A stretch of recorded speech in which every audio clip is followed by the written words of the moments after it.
Hmm. Hello again, dear masculine. I find myself thinking about the pattern of our conversations when you find yourself in the karmic dimensions. And I thought it might be fun to mention some of the reasons why there is absolutely no motivation for me to interact in the ways that any of you expect, especially when it comes to, how to call it, dramatic interactions of engagement in force or interference, or as you tried to put it, uh, enlightening you onto some path so that you might fall in love with me again. Or trying to distract you from living your life. These are such funny concepts. I'm not saying that they never crossed my mind. It was definitely a shakeup of my own life when I had to ask you to go and learn and grow. Though I realized very quickly on that in the story of us, it has never been force that called you to me. And it has never been my way either.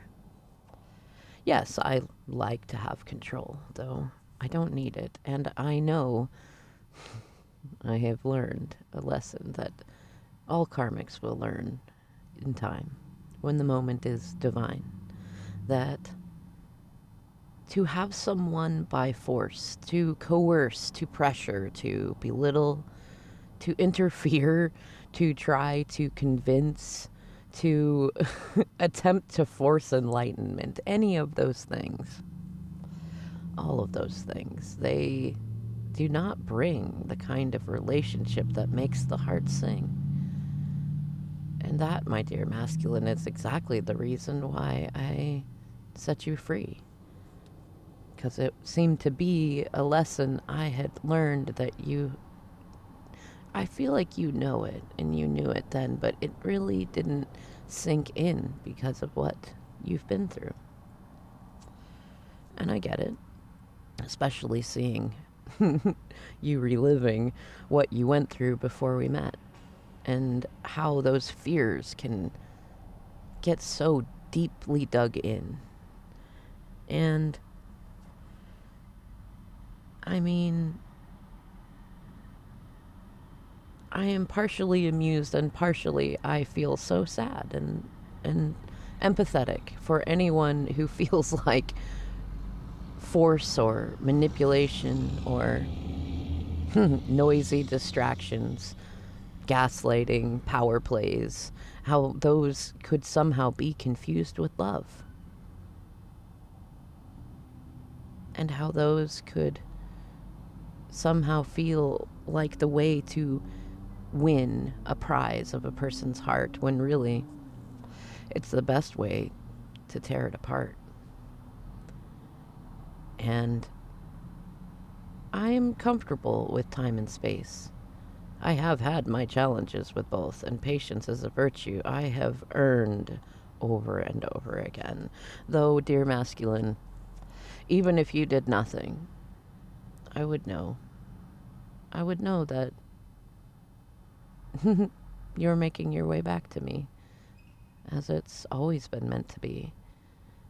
I know that you never meant to create the karmic carnival that you're now entangled in, and I know that you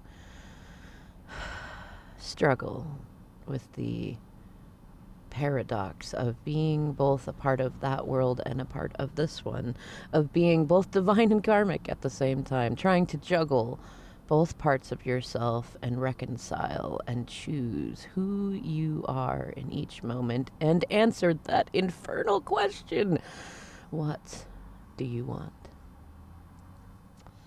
And I know you from our many midnight conversations and all the years of time we've spent in each other's presence, that what you have a great distaste for is insecurity, is possessiveness, is smothering and manipulation. And it shows even more so that you are so deeply entrenched in a situation where all of your fears and frustrations and the things you cannot stand in relationships are all around you, because whenever we talk, you project that I am doing all of the same things. And whereas I used to find frustration in that, now I find only increased faith. And I don't know what to call it, an amused anticipation in the way that the plot might twist and turn as the unfolding path before us manifests. And so, I mean, you can accuse me of needing control, and you can test me as much as you like until your deliciously skeptical heart and mind have exhausted themselves trying to find me wanting or doing something I do not. I have never hidden my feelings or motivations, and I know in time you always come back and find me to be mostly the same person I have always been. I know it's a little off-putting now and then to find me increasing in confidence and decreasing in my need for 3D connection, though I know that you still see everything, including the space giving, as a form of affection, as it's meant to be. And I know that you are an untamable being, a lordly lion, and also a sweet, gentle rabbit. And that the last thing that you want is to live out your life in a cage, treated like a cuckold whose only presence is valuable for money and material items and for fighting. And I know that what your soul really craves is to be accepted as a whole, dark and light, ugly and beautiful, all your imperfect perfections.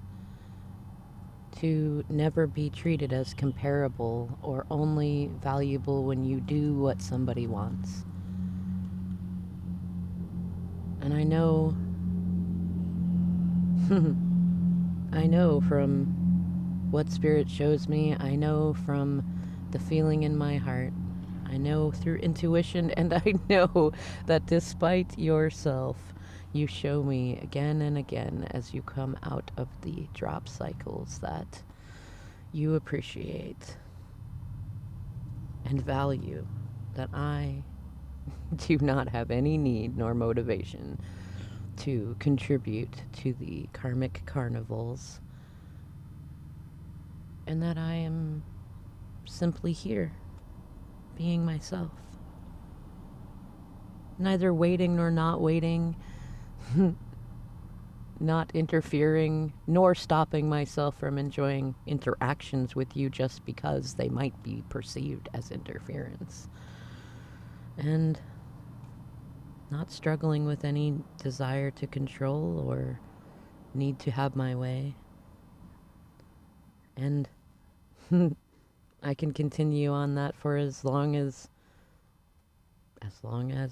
need be, I suppose, because I know how the story ends. And much like Big Fish, I see myself where our story began. And I see the cycle coming around again, where I was once in a place where I told myself there was no need to worry about karmic interference because I knew who you were going home with at the end of the night. And much like that, in this life, I know that you can run and you can roam, but I will always be the only one who feels like home to you. and that whenever you're done having your fun, that you'll be back.